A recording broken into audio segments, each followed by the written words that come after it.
Hi, everybody. Welcome. I make it 2:30 now, so I can see we've got people joining us as I speak. But I think we should probably look to get started. Cynthia, are you with us? Mandy, Stefan, everybody, all good? Yes, I'm here. Yes, I can hear everyone. Great. Always a good sign. See Mandy, even better sign. Yeah, the crucial sign, in fact. Totally. And we've got more. Can you hear me? Yes, perfectly. Okay, well, I think that's it from me. I'm around if anyone needs any further support, and I will monitor the chat. But otherwise, over to you, Cynthia. Good, thank you very much. I'm just going to do a very brief introduction.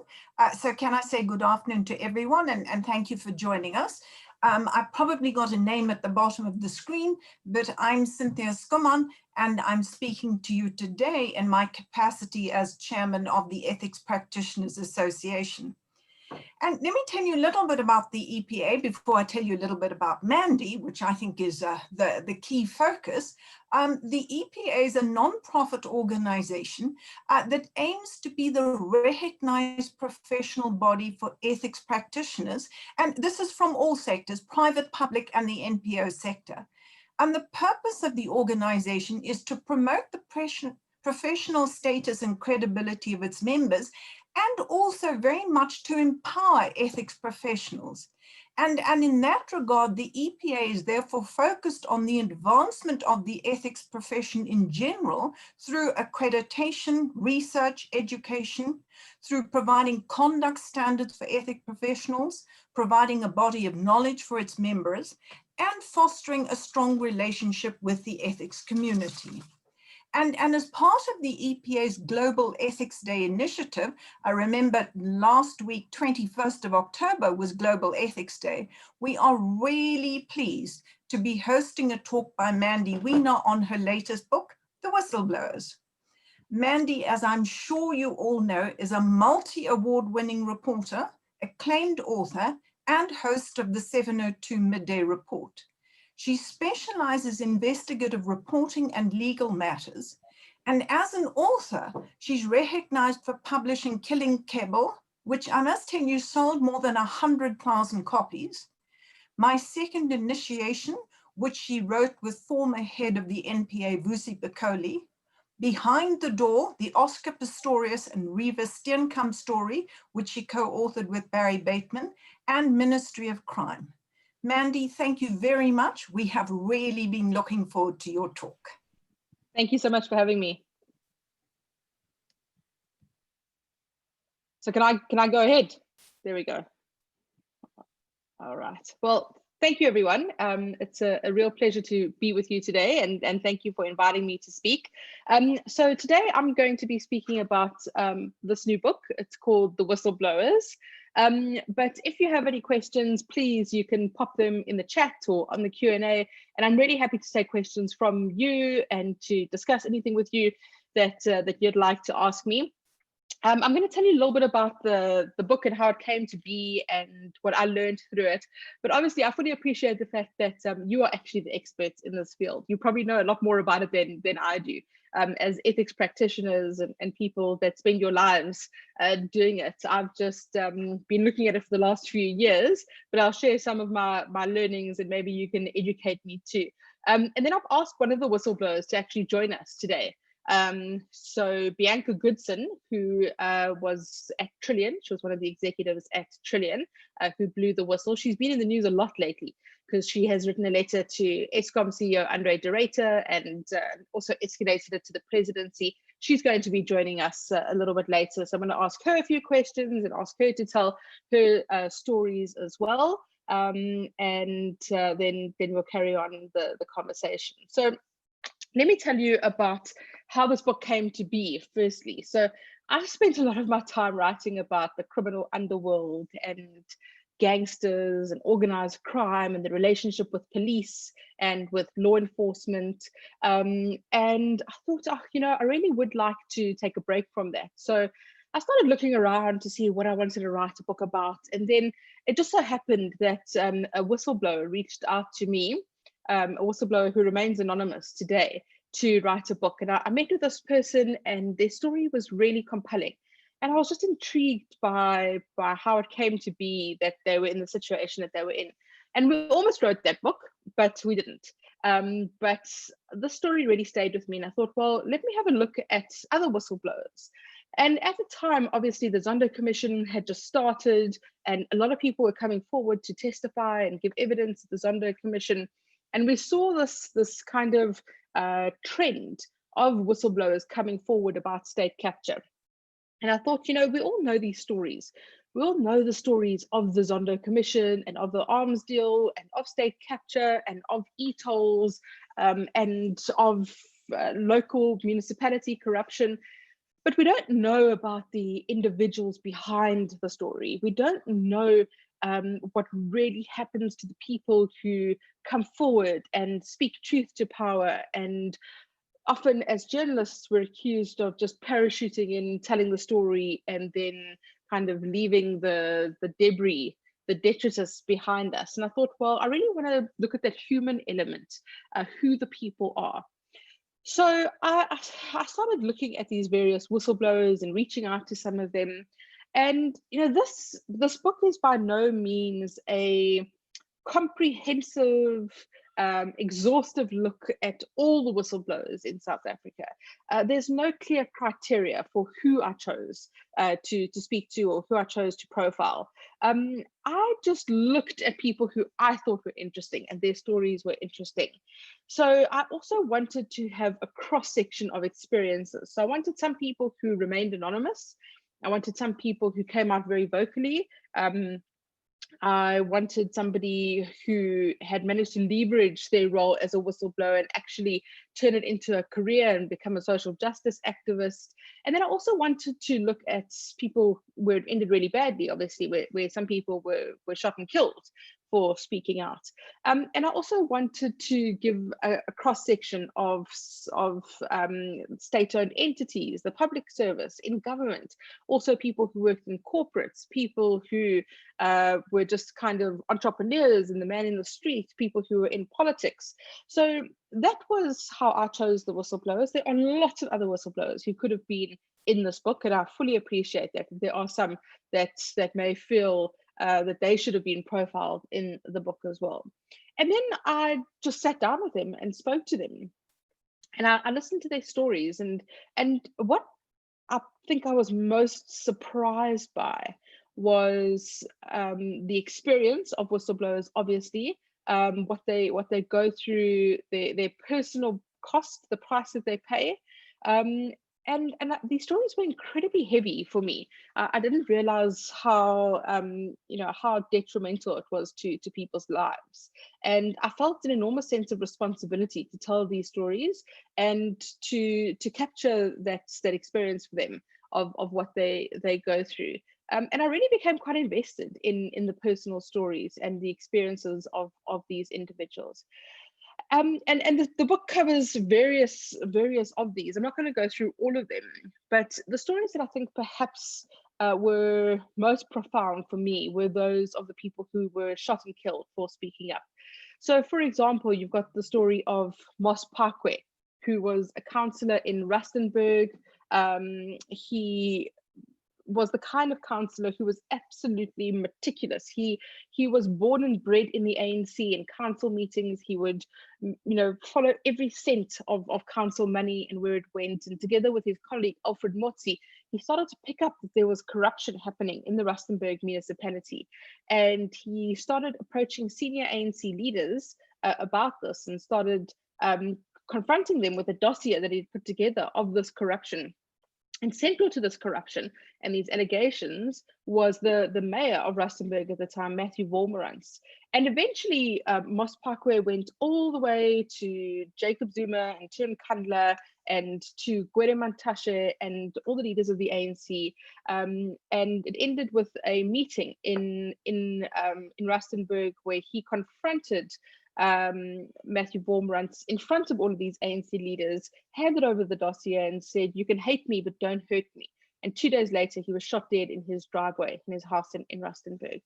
And the case was just never solved. And then eventually the mayor and his bodyguard were actually prosecuted for this crime of killing Moss Parkway. They were convicted, sent to jail. And a year later on appeal, that decision was overturned and they were released. And Matthew Vormerans became a member of parliament for the ANC. And it's just an absolutely tragic story of a whistleblower who speaks up about corruption. He does the right thing and he's murdered and there's no justice. And his family today do not have income. Many of them are unemployed. They feel like they've been let down by the system. And that incident happened in 2009. And another incident which occurred in 2009 really is a parallel of this, because it's the story of Jimmy Mohlala, who was the speaker of the municipality in Mbombela in Nelspruit. And again, a really meticulous civil servant who was doing his job, picked up corruption around the 2010 World Cup Stadium, was about to go lay charges against some of his comrades, and he was gunned down.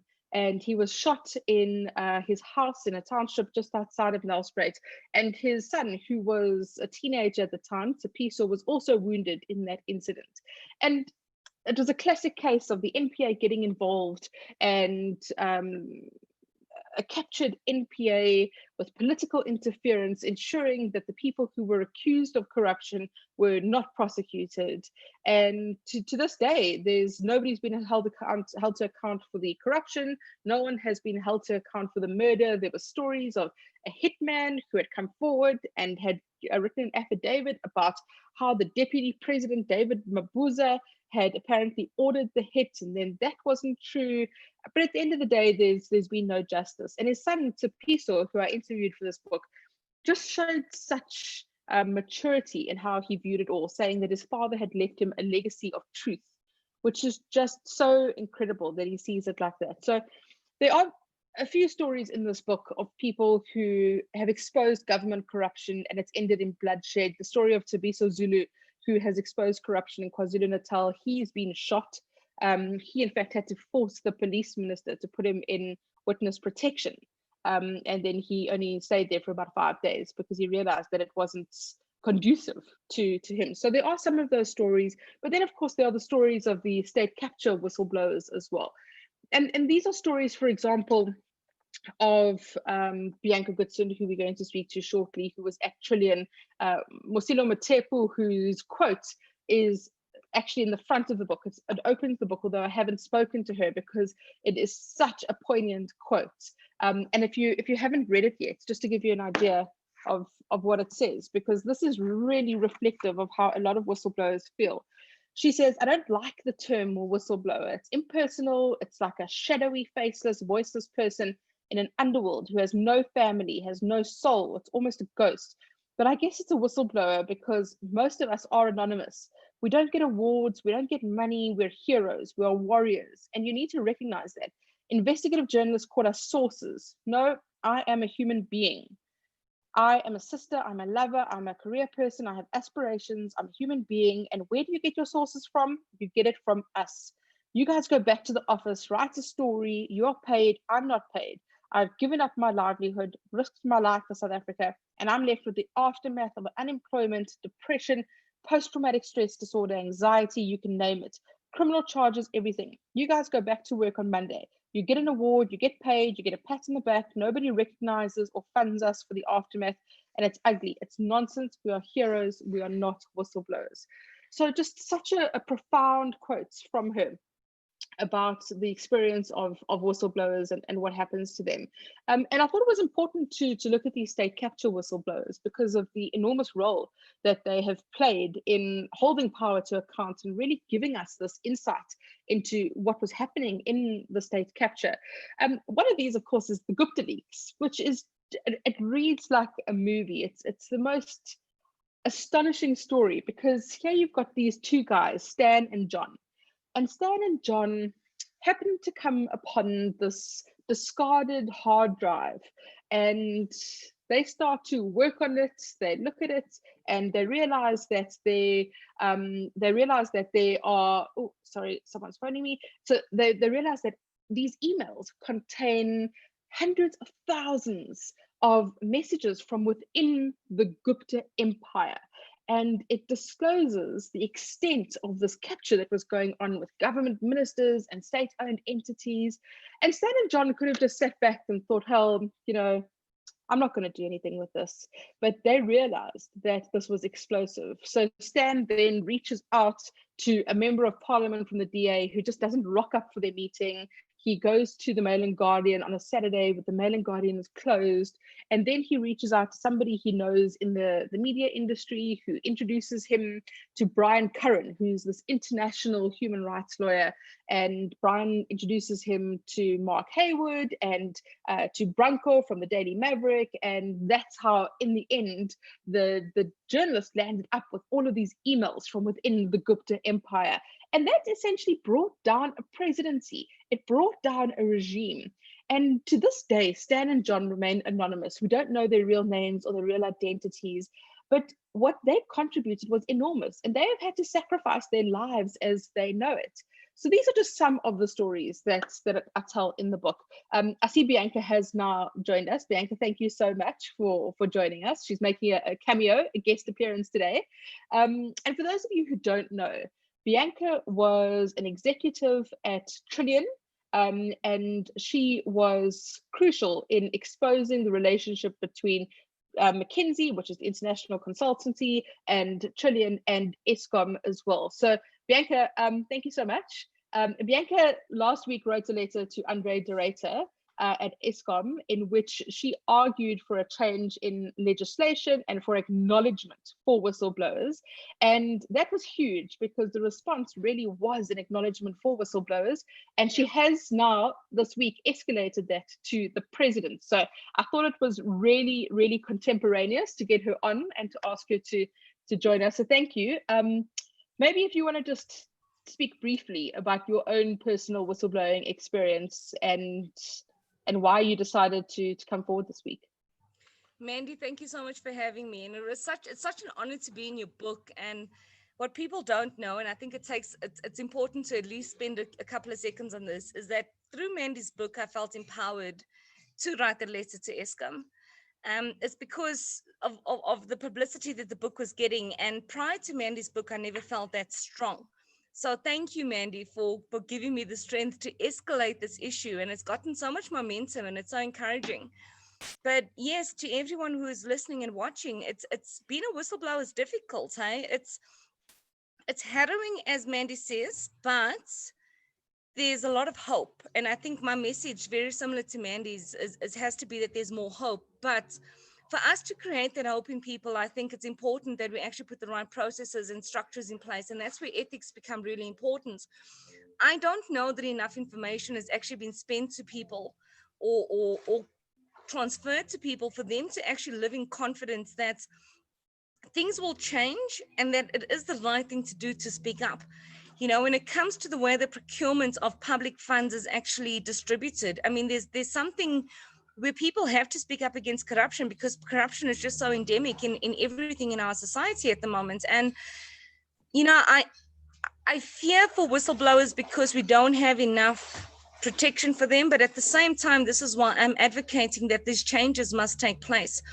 My story is not a great one, right? As Mandy, you know, details this in a book, and as she will speak about me, I am still unemployed. My personal life has taken a huge knock. My financial status has been completely ruined, but there remains hope, and there always has to be hope. And the blessing of having a young child is that you remain hopeful for your kids, for this country, for generations beyond you. And that's where I'm at. Although things may seem bleak, and although things have been difficult over the past 4 years, I remain absolutely like steadfast in the fact that it's worth the fight. So Bianca, I spent a lot of time while I was interviewing people trying to decide what it was that made a whistleblower a whistleblower. So in many instances, I found that there were many people sitting with the same information. but some of them chose to look the other way. And I'm sure as ethics officers, a lot of you have this experience as well, where there are several people that could potentially be whistleblowers, but one person decides to take that risk and speak out. I couldn't find something that was necessarily unique to all whistleblowers. In some instances, it was a really strong sense of moral courage or of justice, that some people were propelled by a religious faith. In some instances, it was a strong single mother. Many of the state capture whistleblowers are these formidable women who have come forward. But I couldn't quite put my finger on what makes one person decide to blow the whistle when others choose to look the other way. I mean, your experience, what motivated you to decide that you couldn't live with this injustice? So many of the things that you've mentioned, right? I come from a family where, like a composite family, not just my immediate family, where women are actually the breadwinners in my family, right? So I come from a family of very strong women, but on top of that, I am also the daughter of 2 pastors. So I've also got that religious upbringing, and I'm not saying that it's only that. I do believe that it is purely societal, you know. Maybe it was my religious upbringing, maybe it wasn't, because if you consider the community that I was brought up in, it's not purely just religion, but the difference and the importance of what's right and what's wrong is instilled regardless of your religious or your faith base, right? So that, I think, and that's why I call for a societal revolution, is because this is something that I honestly believe starts at home. You've got to instill that confidence in kids for them to believe, for example, that you got to stand up for what's right. In my case, I had to stand up against my ex-husband. I mean, and that's a huge thing also, considering the religious background that I come from. You know, I had to stand up to what is perceived to be the head of the home because of what I believe in, but my beliefs were entrenched in me through the community and my family that I grew up in. So that's what I believe it is. I don't think it's necessarily just gender-based. And I know that that's not what you're saying, Mandy, but is that Chloe in the swimming pool? I'm so sorry, but guys, this webinar happens to be after school during holidays, and I don't know what else to say. I'm so don't sorry. Worry, my kids are also in the pool. Don't worry. So listen. I'm also interested in the personal cost, because I mean, you are a single mother now, although you know, Chloe's father obviously is present, but you personally have paid a huge price in terms of suffering from PTSD. And before this, you're a really successful exec at Anglo. You were traveling the globe. You had a secure income. You know, what makes you put all of that on the line? And why do some people respond the way they do? Emotionally, some people turn it into a career, whistleblowing, but you've really paid the price for this. Yeah, look, this again, I just bring it down to the way that I was brought up, and also the benefit of having this child who's making a noise in the background now. I look forward to one day being a grandmother, and I really want Chloe to live in a better place. I want her to live in a place where she's not afraid, and she doesn't have that 18-month delay like me to consider whether it's the right thing to do or not. I wanted to live in a place where it's actually, she can go to the police, for example. The things that I contemplated doing, to blowing the whistle, which I found myself unable to do because of state capture, I don't want my daughter to be faced with that kind of conflict. I wanted to trust in state institutions that are there to protect people in this country. I wanted to live in South Africa and be proud to want to stay here. And I think that's a big thing for me.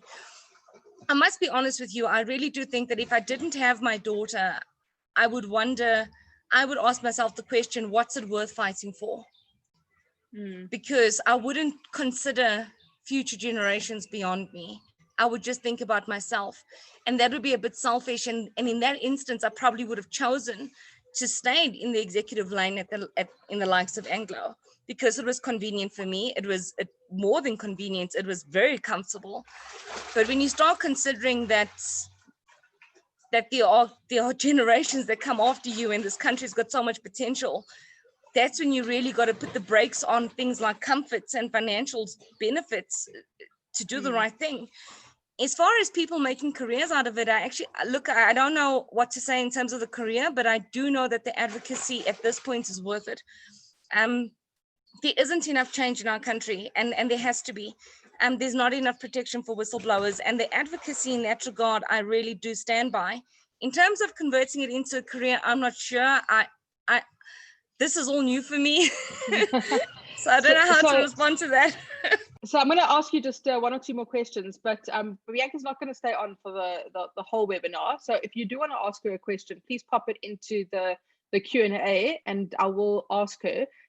But my last question to you is, you have written these letters. You want societal change. You say that we need a societal revolution in South Africa in how we deal with whistleblowers. What does that look like practically? What needs to change? Exactly what I spoke about, and I really don't want to keep making this about my daughter, but it's the only reasonable reference frame that I have. I do think that generations that come after us, ideally in our generation, I would love to see this change in my lifetime, that people are not afraid to speak up, that there are actually state institutions and state organs where you can go and you can legitimately blow the whistle and not fear that your affidavit is just going to get thrown into the back somewhere. We need to have a public protector's office, for example, where these kinds of complaints are actually taken very, very seriously. And if you do blow the whistle and you are compromised in what you are blowing the whistle on, you need to know that yourself and the people that you love will be safe, that you're not going to suffer consequences like I have, where you lose your career and your sense of livelihood moving forward. That's what utopia looks like for me. That's what I'm fighting for now, for the benefit of my kid, because I care about her. I just care about the society that she's going to grow up in. She's, the kids. So there's a comment here, and if any of you want to ask questions, please just pop it into the chat very quickly. It says, there is so much evidence against alleged, hate the word, wrongdoers. When, if ever, will we see action being taken so that the obvious pain and suffering of people like Bianca will have been worth it? And it's interesting because, this is a question that I asked almost every single whistleblower is, was it worth it?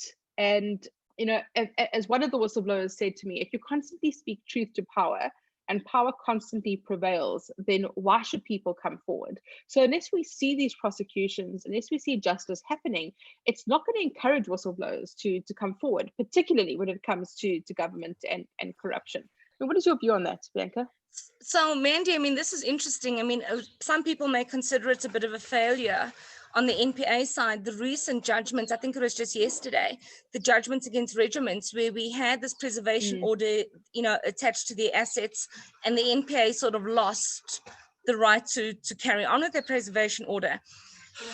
What's promising is that the NPA is trying. And I think when we keep, and I'm really not making excuses for anybody or any state organ, right? But the NPA was one of the first organs of states to be completely dismantled through state capture. So how do you expect a limping warrior to keep fighting? And that's what I sometimes think about when it comes to the NPA. They really are trying their best. And although what I think should happen is, I really think that our governments, our lawmakers, need to maybe prioritize funding to organs like that, so that they can expedite these matters. But I personally believe that the SIU, the NPA, and the Hawks has changed significantly since 2016, for example, when I wanted to make my statement public. So just in my lifetime so far and over the past 4 years, I can see the difference in those organs, and I remain hopeful in them. But it would be great if there was some type of stimulus, something that would just give them like that steroid shot, so to say, that they can just sort of, that adrenaline shot, so that they can just get to maybe a higher level of performance to where they find themselves right now. Two more questions here. Bianca, how did you know when it was time to speak out? Which in your case is really interesting because you mulled it over for a good year and a half.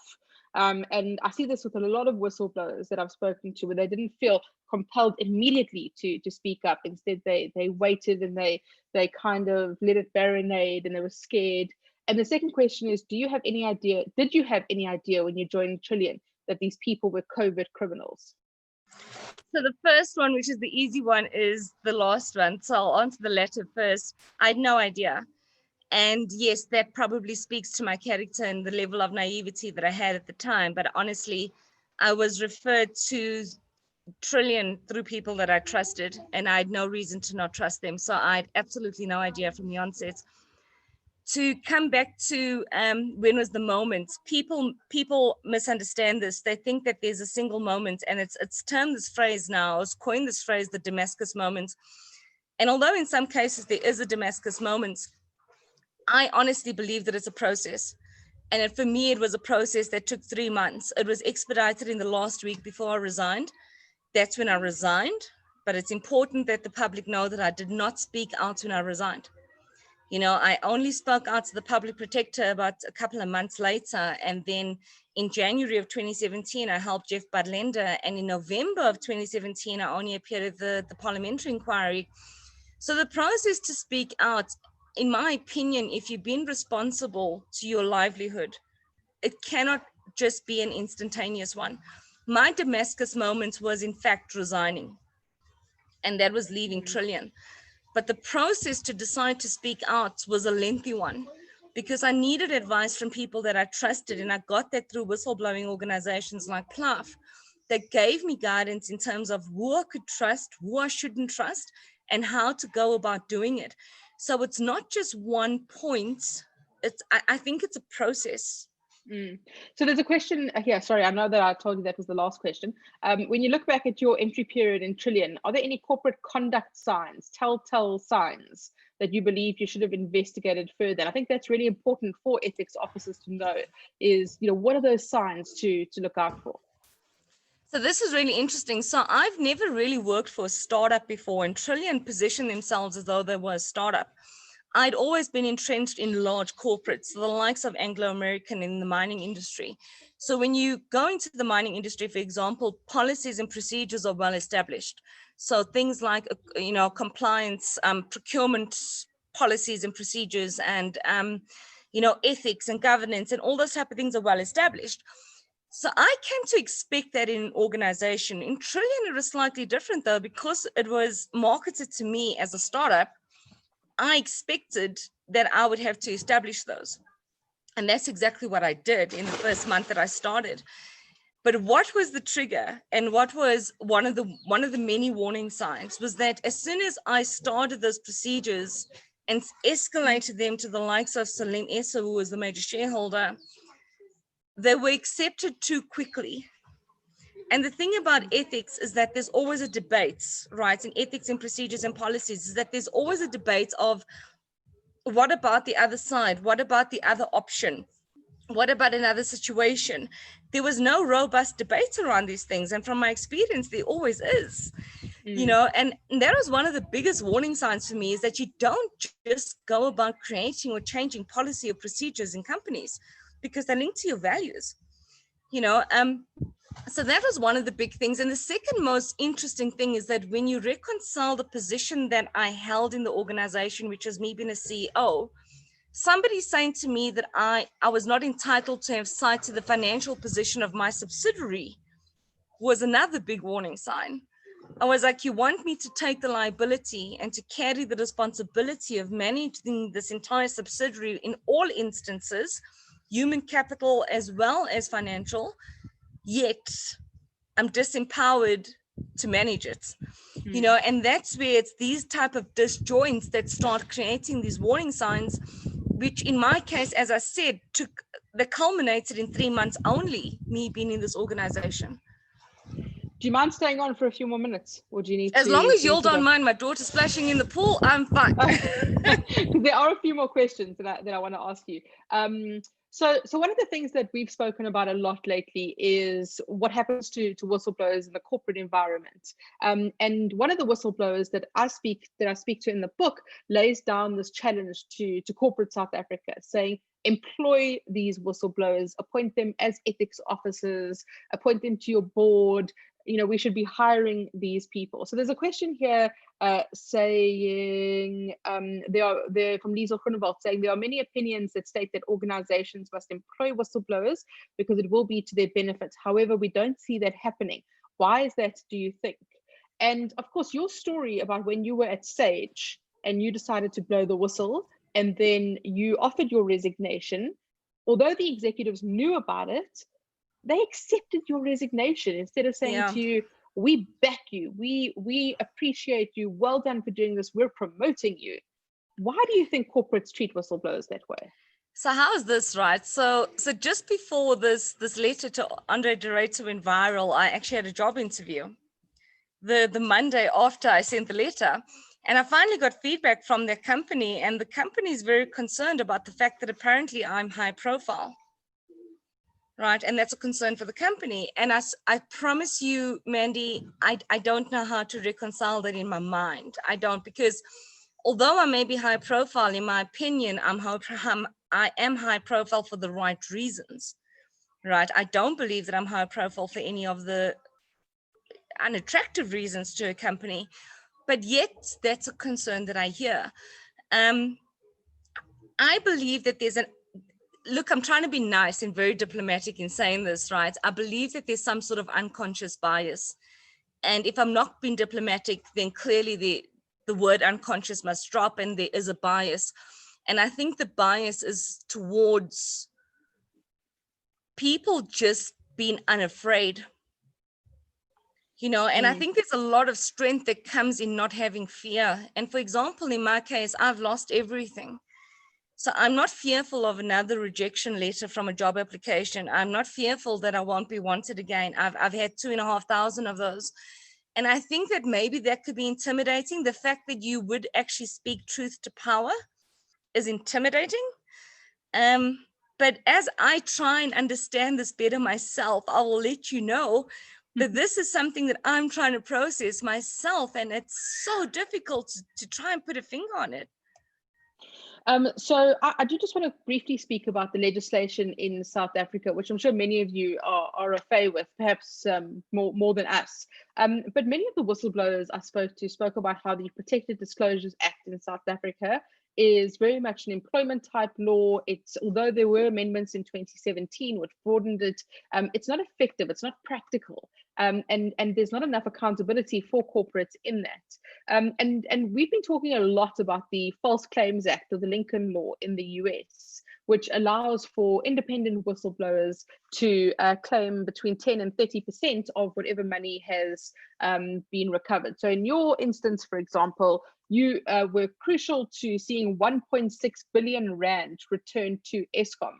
So in theory, instead of being broke and cashing out your pension and not being able to get a job, you should be getting, between 10 and 30% of that 1.6 billion rand, which is what you asked Andre de Ruyter for.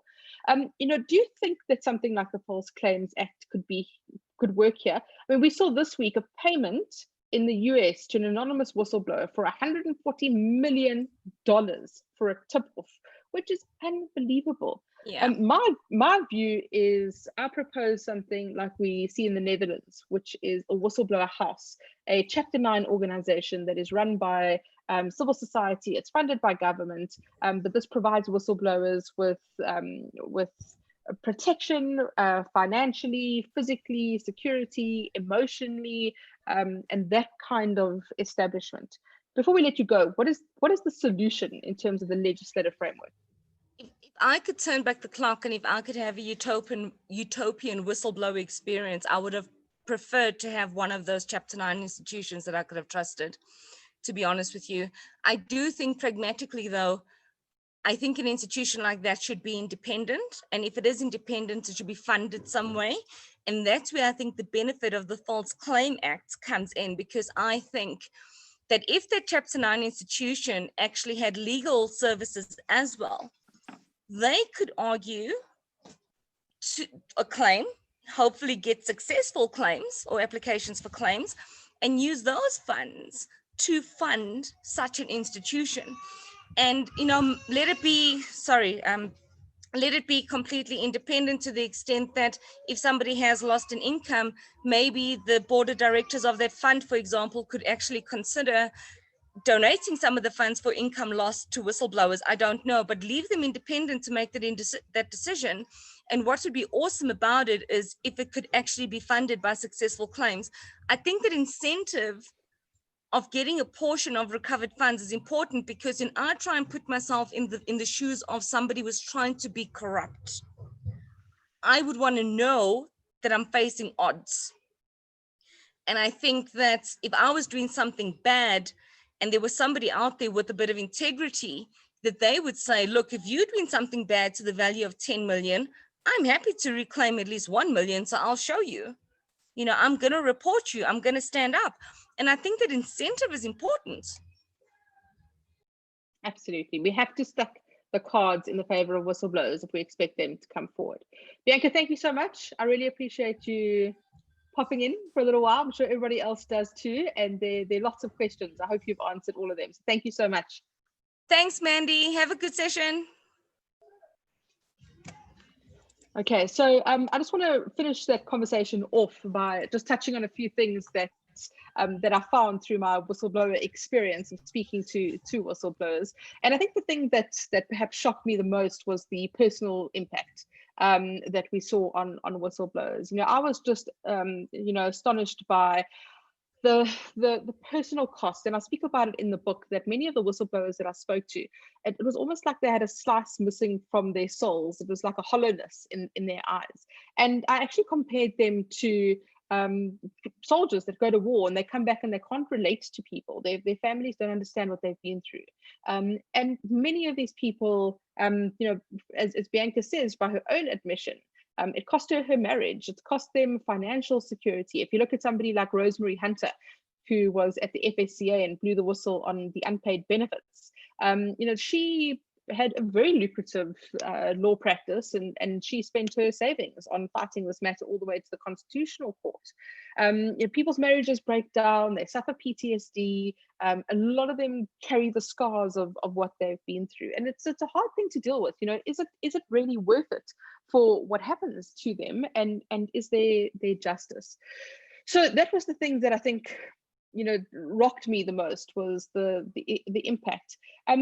And then I look at some recommendations, because my biggest concern was I didn't want people to read this book and then at the end of it go, well, I'm not going to blow the whistle. And they are dissuaded and they are left feeling bereft. So I wanted to advocate for some kind of change. So there are a few things that I speak about in the book that I think need to change. One of those, firstly, is the corporate accountability.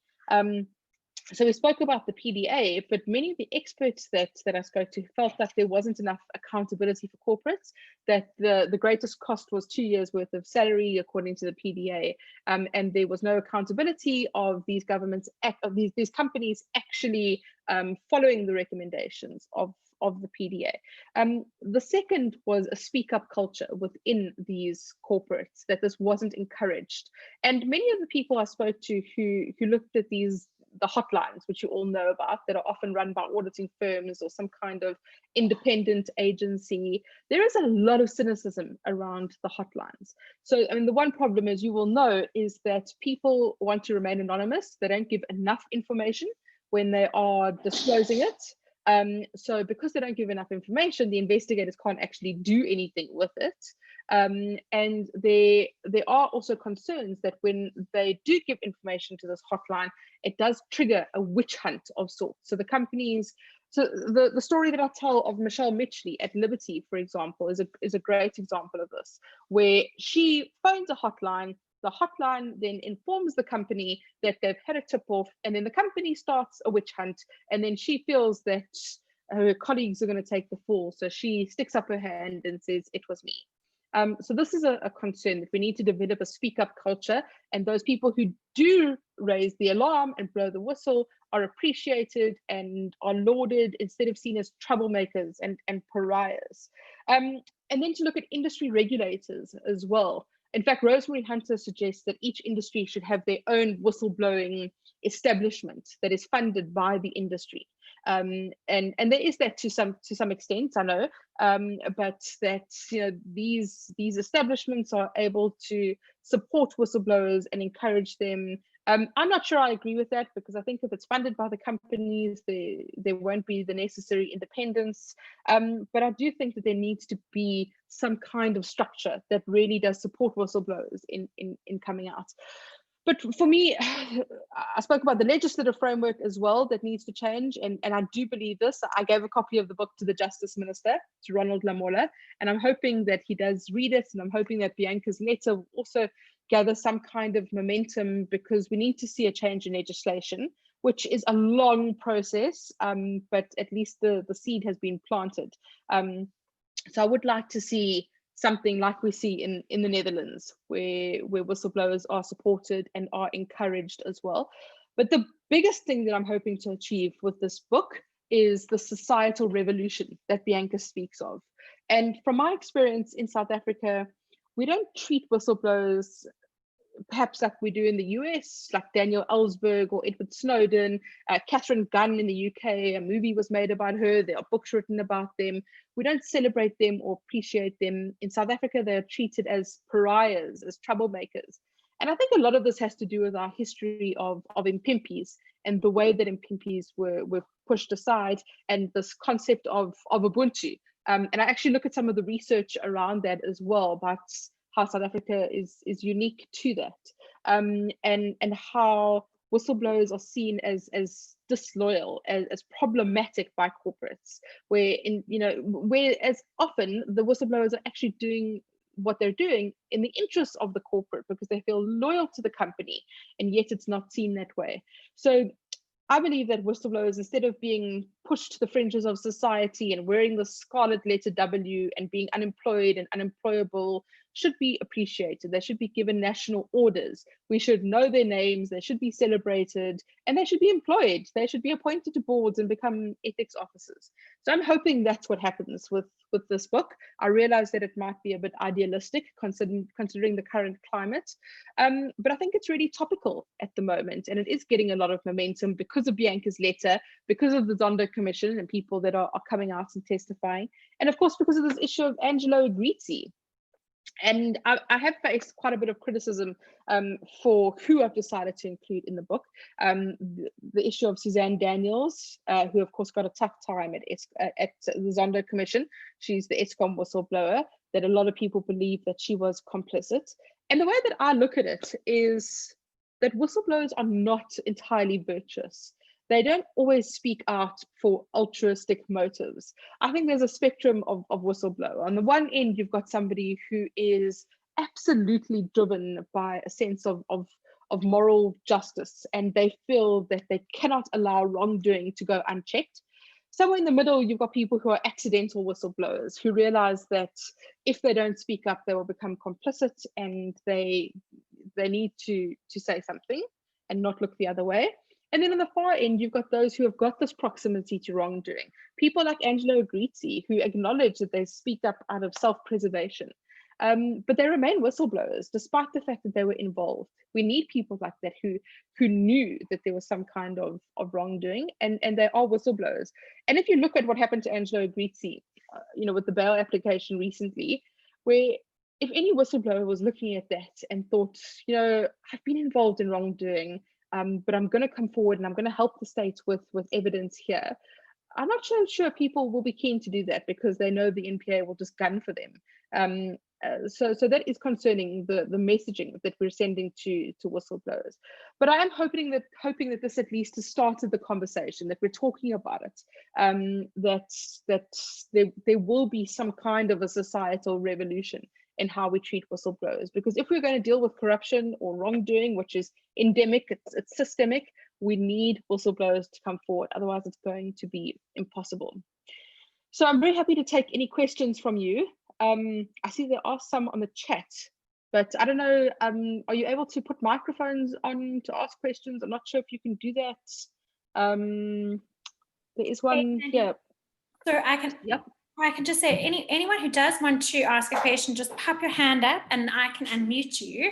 I'm just going to open the participants tab, and then we can maybe go through them in a more conversational manner. Perfect. That would be great. I mean, I'd love to chat to any of you. If you do want to virtually stick your hand up, and then you can ask the question. There is one here, Mandy, Cynthia Stimple. And of course, Cynthia Stimple is the SAA whistleblower. She was pivotal in stopping a 250 million rand contract being paid. She recently wrote a letter about whistleblowers getting relief from financial institutions, from banks. What is your opinion in this regards? That was very interesting. The Daily Maverick did something on that, and Cynthia and other whistleblowers wrote to banks and said, please give us some relief. You've got to help us out here, because our cars are getting repossessed. We have these huge debts. I think she offered to like type and clock so that she could get paid. And I do think we need to see these establishments offering some kind of relief, but the whistleblowers shouldn't be in that position in the first place. They shouldn't have lost their jobs. They shouldn't have been involved in drawn out litigation, which has bled them dry. They shouldn't have all of their finances diminished because they've chosen to do the right thing.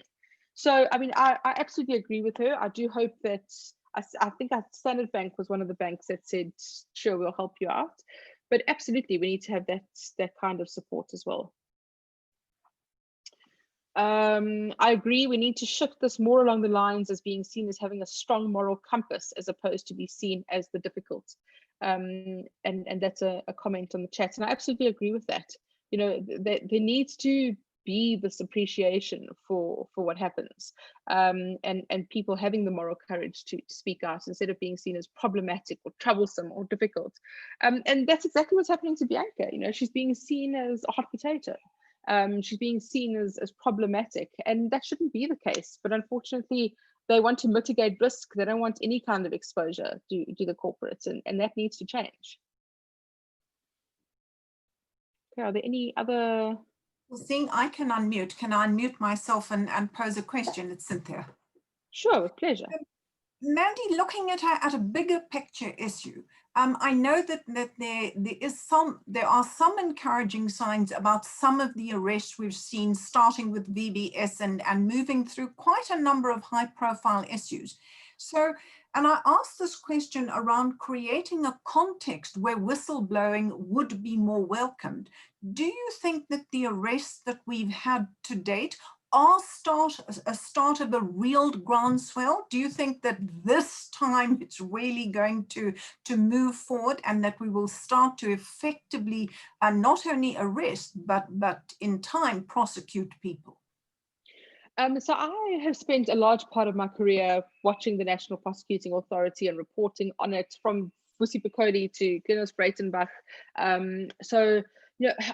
I've spent a lot of time with national directors of public prosecution. So I was very interested when Shamila Batoy took over, the fact that she had decided to come back from her amazing job at the RCC, and that she took this on. But I don't think anybody fully appreciated the extent that the NPA had been decimated, that it had been eviscerated and hollowed out. We saw a huge purge of very capable investigators and prosecutors to the corporate sector. I mean, it was hemorrhaging staff. And now she had to take over and rebuild this entire organization that had been hollowed out. And as she says, she had to fix the plane while it was in a flight. And the same with Hermione Cronje. I think she's very capable, but again, she needs capacity. And people are not patient. We've been patient for long enough, so we want to see action. But they also can't risk going to court with half-baked cases. I mean, the Senzo Miua case today was a complete shambolic mess. And they just can't risk that kind of thing where they've got to institute charges like they did with the Sina and then withdraw them. They need to make sure that it is watertight so that they do instill confidence. As we know in South Africa, justice not only needs to be done, it needs to be seen to be done. And the arrests are not enough. We need prosecutions, we need convictions, and that's going to be the shift. I am encouraged by the recent arrests. I think that they have done very well on VBS. And the problem we've got here is that it is a spaghetti. There are layers and layers of corruption that they need to unravel, which means they need the very best forensic accountants to do all of this unraveling and to build the cases. And all of that takes a lot of time. So I think we need to be more patient. We've got the arrests in the asbestos case in the Free State as well.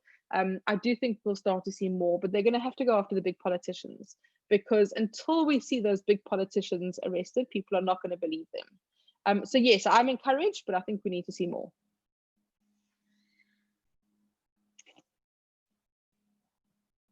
Anything else from anyone?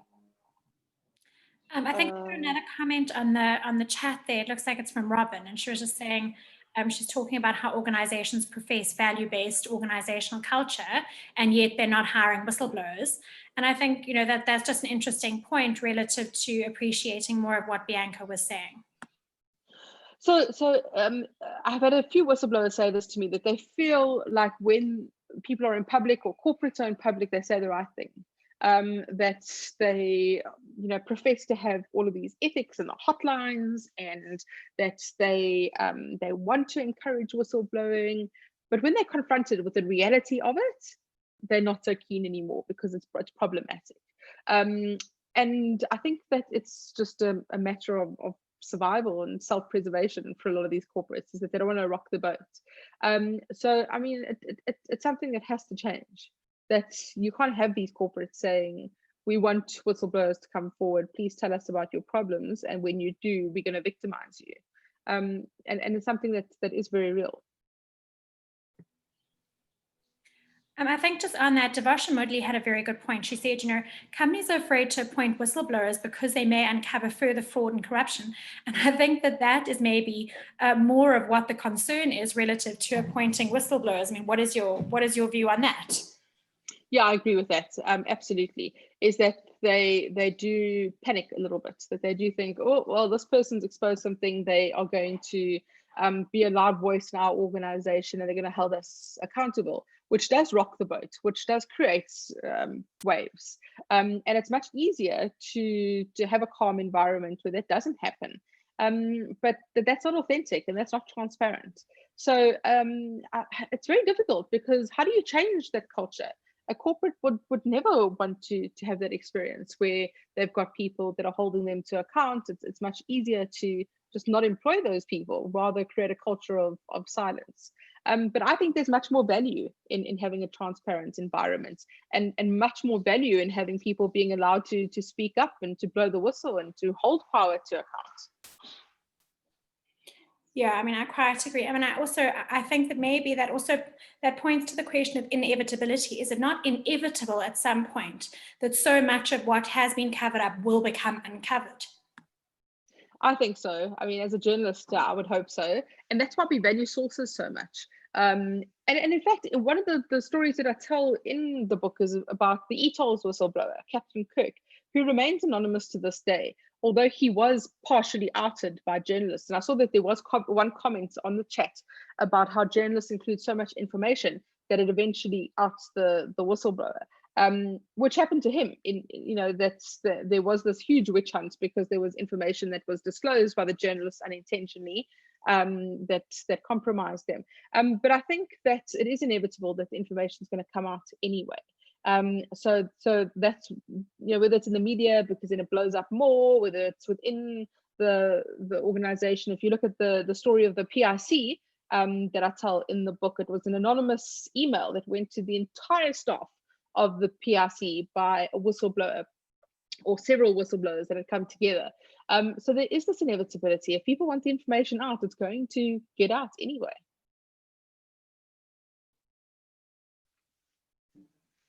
Yeah, I'm wondering if anybody else has got any more questions now. Does anyone want to pop up their hand or pose a question? I think we've only got a few moments left. And Mandy, yes, thank you for also touching on the question, or the point more correctly, about giving away information and pointing to specific people. I think that that's such a huge concern in this area, and given the sensitivity of the information, obviously something that has huge consequences. Yeah, unfortunately, as journalists, it's something I can't always speak on behalf of all of my colleagues, but it is a problem. And I think that journalists are not always mindful of the personal cost and implications for whistleblowers, and how important it is to keep their identity quiet. As journalists, obviously, we value sources. We would never be able to write the stories we do were it not for the brave sources that come forward and give us information, and we have to protect their identities. But as Mosilo Motepo says, the journalists get the awards, the NGOs get the funding, and whistleblowers get forgotten and pay the price, unfortunately. Yeah, I mean, I think that is the end concern. Perhaps I can come in to not only to primarily say thank you, but I think what can be added, Mandy, is that I appreciate that you are today speaking, so to speak, to the converted in that this is really the ethics forum Yes. under the banner of the Ethics Practitioners Association. But I also think that as if you want the converted, I think we should also take the emphasis out of that in our own spheres of interest, we should be actively pursuing driving this change. That I thought a concluding point you make that was so very telling is that where an organization is shying away from someone who will speak to the truth of misconduct, it's an irony of extraordinary proportion, because surely if you're pursuing an ethical culture, surely you would welcome it. And I think the point that also that we as ethics practitioners, as ethics professionals are able to do is to continually remind organizations of the huge value that we all as consumers place on dealing with ethical organizations. And whether that is, you know, in almost any capacity that we deal with organizations, we would all at a simple level say, of course, I want to deal with an organization I trust, as simple as that. And that is not being extrapolated into, therefore, what should you be doing with the necessary clarity. So I'm conscious of time, and I won't keep you beyond that, but can I, on behalf of the EPA, say thank you so much. I think in highlighting the huge cost, I think is something we all need a reminder of, even us who are in the field. And I think also to draw attention that the whistleblowers, for their courage, for the cost they've paid, not only warrant this attention, but they really warrant our insight and our support. So I would like to think that with your publication, it creates that platform for greater understanding and greater support. And of course, ultimately, we would hope more ethical organizations. So thank you very much. It really was a treat. Thank you, Cynthia, and thank you to everyone. And I do hope that there is momentum that comes from this, and I hope that you and all of you are in this unique position and have that leverage to drive some kind of change and to advocate for it. So I do hope that there is some kind of tangible change to either legislation or to societal change, and that we start this conversation, but that it does manifest into something more real. Yes, indeed. Here's hoping. Thank you again. It really was a pleasure. Thank you, everyone. Thanks so much. Thanks. Bye.